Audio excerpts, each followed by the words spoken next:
கர்த்தர் என்னை நித்தமும் நடத்திடுவார்.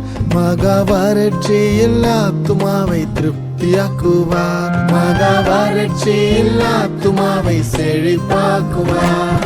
என் எலும்புகளை நீளமுள்ளதாக்குவார். வற்றாத நீரூற்றாய் மாற்றிடுவார். என் எலும்புகளை பலனுள்ளதாக்குவார். வற்றாத நீரூற்றாய் மாற்றிடுவார். நீர் பாய்ச்சலான தோட்டத்தை போலாக்குவார். வற்றாத நீரூற்றாய் மாற்றிடுவார். நீர் பாய்ச்சலான